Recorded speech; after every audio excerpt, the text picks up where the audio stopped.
Good morning students. आज हम पढ़ने वाले प्रैक्टिस सेट 3.4। प्रैक्टिस सेट 3.4 का first question. In a circle 3.56 in a figure in a circle with centre O length of the chord A B is equal to the radius of the circle. म्हणजे जीवेची लांबी ही त्रिज्ये एवढी दिलेली आहे। Find the measure of each of the following. फिर हमें ये चार चीज़ें निकालना है। तो पहले हम फिगर ऑब्जर्व करते हैं। देखो, O is the centre and A B is the chord. O A and O B are the radii of the circle. O A आणि ओ बी ह्या वर्तुळाच्या त्रिज्या आहेत आणि ए बी ही वर्तुळाची जीवा आहे। मग आपल्याला पहिलं म्हटलेलं आहे एंगल ए ओ बी काढा। एंगल ए ओ बी ये हमें निकालना है। तो हम यहाँ पर इंस्क्राइब्ड एंगल हम पढ़ चुके हैं, उनका सबका हम यहाँ पे यूज़ करेंगे। तो सबसे पहले देखो ए ओ बी निकालना है, ए ओ बी। लेकिन ए ओ बी निकालते वक्त ओ ए और ओ बी ये दोनों क्या है, radius of the same circle है। उसके बाद में ये जो कॉर्ड है उसकी लेंथ भी रेडियस जितनी है, यानी ये तीनों साइड की लेंथ हो गई सेम। ये दोनों रेडियस है इसलिए सेम है। और हमें क्वेश्चन में बोला है कि कॉर्ड की जो लेंथ है वो रेडियस जितनी ही है, यानी तीनों की लेंथ सेम हो गई। तीनों की लेंथ सेम हो गई तो ये ट्रायंगल बन गया, इक्विलॅटरल ट्रायंगल। मराठीमध्ये आपण त्याला म्हणू समभुज त्रिकोण। मग समभुज त्रिकोण झाला हा, तर त्याच्यामध्ये सगळे अँगल्स किती अंशाचे असतात आपल्याला माहिती आहे। त्याचा वापर करून आपण ए ओ बी काढणार आहोत। त्यानंतर ए सी बी बघा, ए सी बी हा अँगल याचा काय असतो, अर्धा असतो। हमने ट्रायंगल थ्योरम में पढ़ा है, उसका यूज़ करके हम ए सी बी निकालेंगे। उसके बाद आर के बी यानी इसका जो मेजर रहेगा उतना ए बी का रहेगा। उसके बाद ए सी बी देखो, आर्क ए सी बी यानी ये बड़ी। तो ये बड़ी आर्क कैसे निकालेंगे हम, 360 से ये छोटी आर्क माइनस कर देंगे तो बड़ी आर्क मिल जाएंगी। तो देखो हम इसके स्टेप्स लिखेंगे कैसे। फर्स्ट हमें निकालना है एंगल ए ओ बी। तो first angle A O B निकालेंगे, क्वेश्चन मार्क। फिर हमको दिया है कि length of the chord A B is equal to radius. मराठीमध्ये लिहायचं, जीवेची लांबी ही त्रिज्ये एवढी आहे, इसलिए A B is equal to radius, म्हणून ए बी बरोबर त्रिज्या। फिर क्या हो जाएगा, ए बी ओ ए और ओ बी ये सब एक हो जाएंगे, क्योंकि ए बी तो कॉर्ड है और ये दोनों तो रेडियस है। तो ये सारे क्या हो गए, कॉन्ग्रुएंट हो गए। और ये सभी साइड एक जैसे मिल रहे हैं, इसलिए वो हो गए इक्विलॅटरल ट्रायंगल। म्हणजे काय झालं, समभुज त्रिकोण। म्हणून त्रिकोण ए ओ बी हा समभुज त्रिकोण आहे। समभुज त्रिकोण आहे तर सगळे अँगल त्याचे काय असतात, सगळ्या साइड्स सारख्या आणि सगळे कोणसुद्धा सारखे असतात आणि 60 डिग्रीचे असतात। लेकिन हम ओरली नहीं बताएंगे, हम लिख के बताएंगे। तो इस ट्रायंगल में हम क्या करेंगे, by angle sum property in triangle A O B में हम एंगल सम प्रॉपर्टी लगाएंगे। तो A O B plus O A B plus O B A. देखो, ओ ए बी यानी ये angle plus A B O यानी ये angle plus B O A यानी ये एंगल, यानी तीनों की एडिशन आएगी 180। और क्योंकि ये इक्विलैटरल ट्रायंगल है तो वो सभी एंगल सेम रहते, तो हमने x लिया है, इसलिए x plus x is equal to 180। तो हमें x इज इक्वल टू क्या मिला, 60 डिग्री। तो हमें क्या चाहिए था, ए ओ बी एंगल। देखो ए ओ बी x लिया था तो ए ओ बी कितना मिला, 60 डिग्री। इक्विलैटरल ट्रायंगल के सारे एंगल्स 60 डिग्री के ही होते हैं। तो हमने यहाँ पे फर्स्ट वाला प्रूफ किया। अब हमें सेकेंड प्रूफ करना है, angle A C B is how much measure of A C B. तो देखो वो कैसे लिखेंगे। इंस्क्राइब्ड एंगल के जो थ्योरम था हमने उसमें पढ़ा था कि ये जो इंस्क्राइब्ड एंगल होता है वो उसका मेजर ये हमेशा आर्क के मेजर से आधा होता है। तो देखो हमें यहाँ पे ए सी बी निकालना है, तो हम क्या लिखेंगे, angle A C B is equal to half of major of arc A B. तो देखो कैसे लिखेंगे, हम लिखेंगे angle A C B is equal to half of major of arc A B by inscribed angle theorem. तुम्ही लिहायचं मराठीमध्ये, अंतलिखित प्रमेय कोणाच्या प्रमेयानुसार, अंतलिखित कोणाच्या प्रमेयानुसार। फिर हाफ, अब हमारे पास आर्क का मेजर नहीं दिया है, लेकिन वो आर्क का सेंट्रल एंगल हमें पता है। देखो ये ए बी आर्क का मेजर कितना है हमें नहीं पता, लेकिन आर्क का मेजर और सेंट्रल एंगल का मेजर सेम होता है। तो इस आर्क के लिए सेंट्रल एंगल है AOB और AOB का मेजर हमें पता है 60 डिग्री। तो हम मेजर ऑफ आर्क जो है AB वो भी 60 डिग्री लेंगे, तो वो 60 हो जाएगा। तो देखो मेजर ऑफ आर्क AB, उसके आर्क की लेंथ नहीं पता था तो उसके सेंट्रल एंगल लिख सकते हैं हम उसकी जगह पे, और सेंट्रल एंगल 60 दिया था तो हाफ इंटू 60 यानी 30 डिग्री। तो एंगल ACB कितना मिला 30 डिग्री। उसके बाद हमें फाइंड करना है arc AB, arc major of arc AB। तो ये तो अभी मैंने बताया आपको, major of arc AB AOB अगर 60 है तो AB भी 60 आएगा। तो देखो major of arc AB is equal to major of angle AOB, और AOB 60 डिग्री का है तो मेजर ऑफ आर्क भी 60 आएगी। उसके बाद हमें फाइंड करना है ACB, यानी सबसे बड़ा आर्क फाइंड करना है, विशाल कंस आपल्याला फाइंड करायचा आहे। तो आपको फॉर्मूला बताया गया था, मेजर ऑफ आर्क यानी मेजर आर्क निकालना है तो 360 से माइनर माइनस करो, और माइनर अगर निकालना है तो 360 से मेजर माइनस करो। हमें यहाँ पे मेजर आर्क निकालना है। ACB ये बड़ी आर्क है, देखो ACB यानी इतना पूरा सर्कल आ रहा है, AB ये छोटा सा है, तो ACB कैसे मिलेगा, पूरे सर्कल से हम ये छोटा पोर्शन माइनस करेंगे तो हमें ये मिल जाएगा। तो हमने वही किया है, देखो 360 से माइनस किया मेजर ऑफ आर्क AB, तो 360 माइनस 60 आया 300। तो मेजर ऑफ आर्क ACB कितना मिला 300। तो यहाँ पे हमारे फर्स्ट क्वेश्चन के चारों क्वेश्चन कंप्लीट होते हैं। अब हम पढ़ेंगे सेकेंड क्वेश्चन। देखो सेकंड क्वेश्चन में दिया आहे PQRS इज सायक्लिक, म्हणजे PQR हे जे पॉईंट्स आहेत हे चारही पॉईंट हे वर्तुळावर असल्यामुळे हा चौकोन काय झाला, चक्रीय चौकोन झाला, यानी साइक्लिक क्वाड्रिलेटरल। ठीक है, फिर उसमें उन्होंने एक गिवन में दिया है कि PQ साइड जो है वो RQ के समान है, यानी PQ की जो लेंथ रहेगी RQ की भी उतनी ही लेंथ है। और PSR ये पूरा एंगल उन्होंने दिया है 110 डिग्री का। हमको फाइंड करना है PQR एंगल हमें फाइंड करना है। दूसरा है हम मेजर ऑफ PQR भी फाइंड करना है, एंगल भी फाइंड करना है, उसके बाद मेजर ऑफ PQR भी फाइंड करना है, उसके बाद मेजर ऑफ RQR फाइंड करना है, और एंगल PRQ यानी ये छोटा एंगल हमें फाइंड करना है। तो देखो यहाँ पे भी हमें इंस्क्राइब्ड एंगल थ्योरम की ज़रूरत पड़ने वाली है। तो देखो हम कैसे सॉल्व करेंगे। पहला निकालना है हमें मेजर ऑफ एंगल PQR निकालना है। तो हमें पहले दिया है उन्होंने PQR साइक्लिक क्वाड्रिलेटरल है। साइक्लिक क्वाड्रिलेटरल में अपोजिट एंगल सप्लीमेंट्री होते हैं, ये हमने देखा है। तो हम क्या करेंगे, देखो साइक्लिक क्वाड्रिलेटरल ये जो PQRS है, इसमें ये PSR और PQR ये अपोजिट एंगल हो गए, और अपोजिट एंगल की सम 180 रहती है साइक्लिक क्वाड्रिलेटरल में, तो हम उसका यूज़ करेंगे। तो देखो major of angle PSR plus major of angle PQR is equal to 180 degree. फिर हमने रीज़न क्या लिखा उसका, opposite angles of cyclic quadrilateral are supplementary. मराठीमध्ये लिहायचं, चक्रीय चौकोनाचे सम्मुख कोण पूरक असतात, चक्रीय चौकोनाचे सम्मुख कोण पूरक असतात। फिर उसके बाद मेजर ऑफ एंगल PSR 110 दिया था, तो इस पे जो हमने 110 लिख दिया, ये एज इट इज़, इधर 180, फिर इधर इसको इधर शिफ्ट कर दिया तो 180 से 110 चला गया, तो हमें पहला मिल गया major of angle PQR is 70 degree.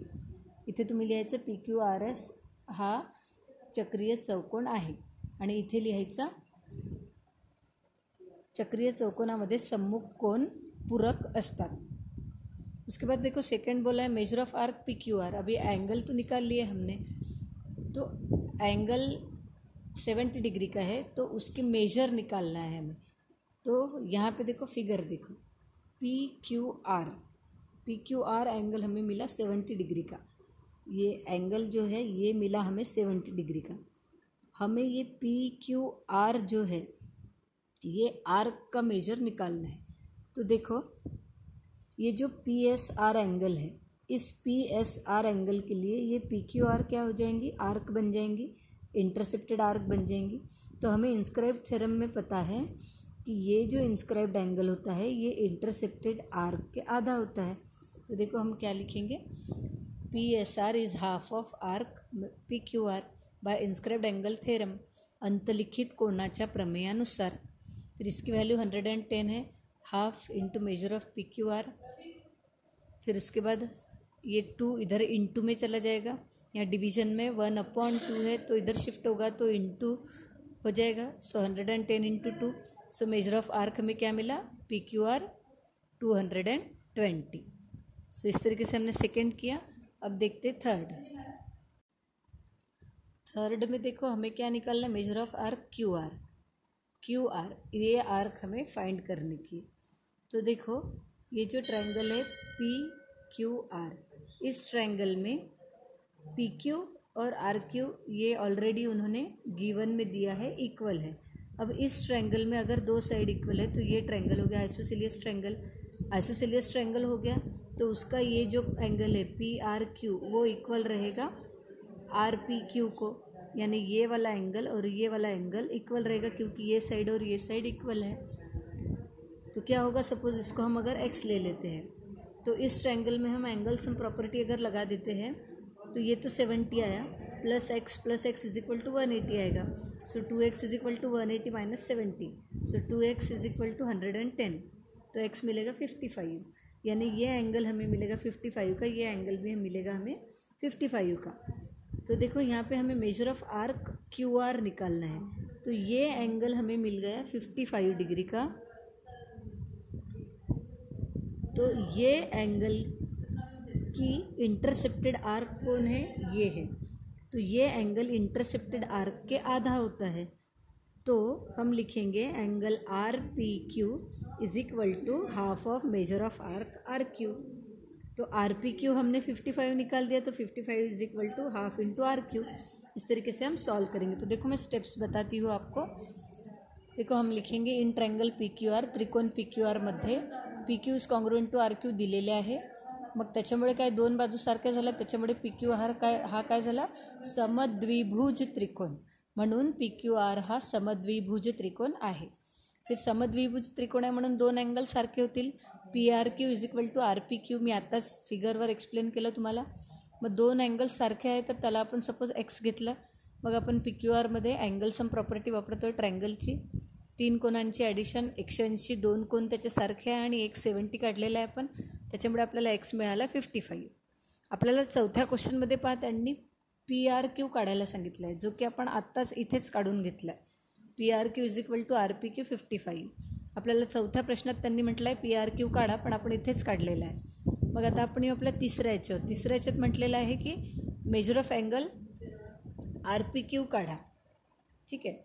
तर measure of angle R P Q is equal to आपल्याला measure of angle Q R काढायचं, आर्क क्यू आर काढायचं, sorry measure of arc Q R काढायचं आहे। मग आपण पाहिलं की या फिगरमध्ये ही जी आर्क आहे ही इन्स्क्राइब्ड आहे या अँगलमध्ये, इंटरसेप्टेड आर्क आहे या अँगलची आर पी क्यूच्या, तर आर पी क्यू अँगल हा अर्धा राहील मेजर ऑफ आर्क आर क्यूच्या, म्हणून आपण इथे लिहिलेलं आहे measure of angle R P Q is equal to half of major of arc Q R by inscribed angle theorem, अंतलिखित कोणाच्या प्रमेयानुसार।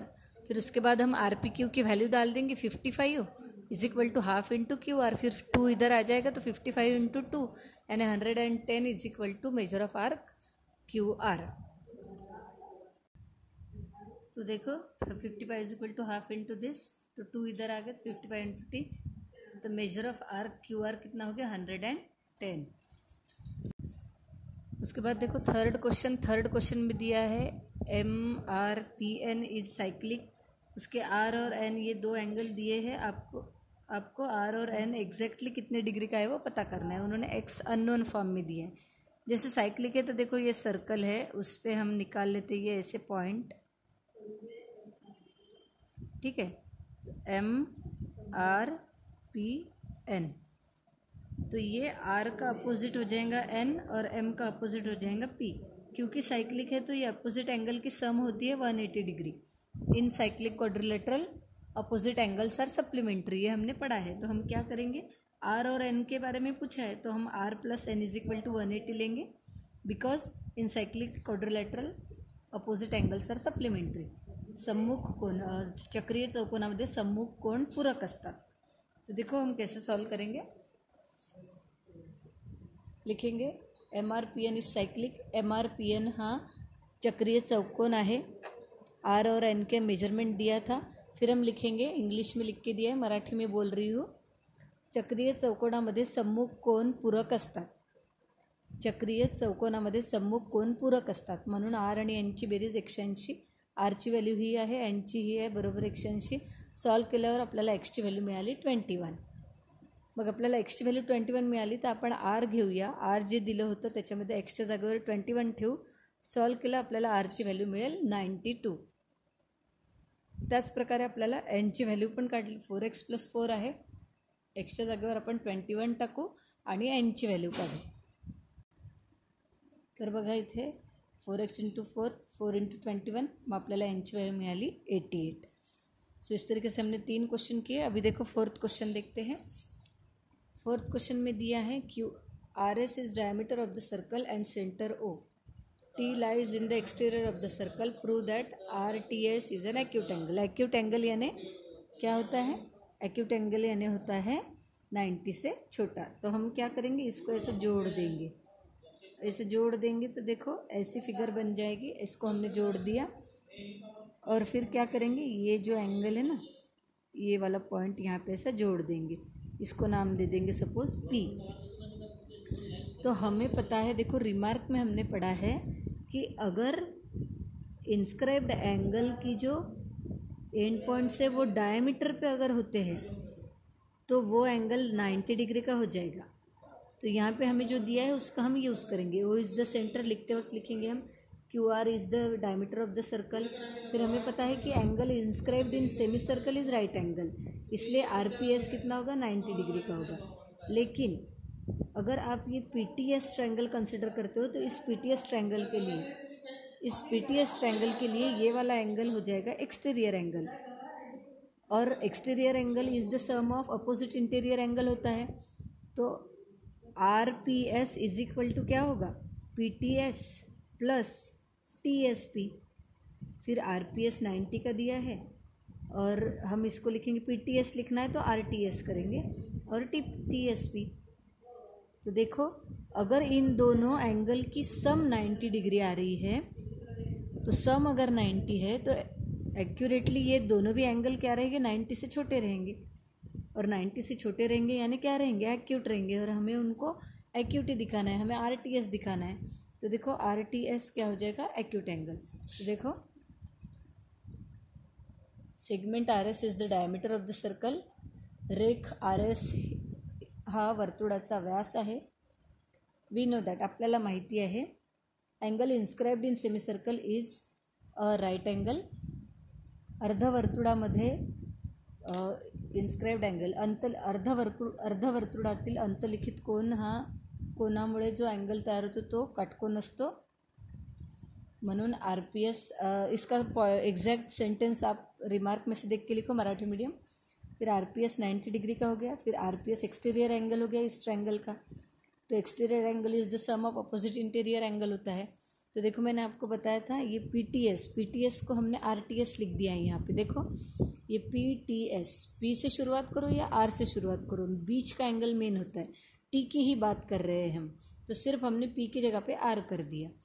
तो देखो RTS ये एंगल आ गया, बट RPS 90 का था. तो दो एंगल की सम 90 आ रही, तो ये दोनों भी एंगल 90 से छोटे रहेंगे. Here the sum of two angle is 90 degree, therefore angles less than 90 degree. यानी ये दोनों भी एंगल लेस रहेंगे 90 से. हमें सिर्फ RTS चाहिए तो हमने RTS लिख दिया. RTS लेस देन 90 है यानी RTS क्या है, एक्यूट एंगल है. सो यहाँ पे हमारे चारों क्वेश्चन कंप्लीट होते हैं. नेक्स्ट वीडियो लेक्चर में हम बचे हुए 4 एग्जाम्पल पढ़ेंगे.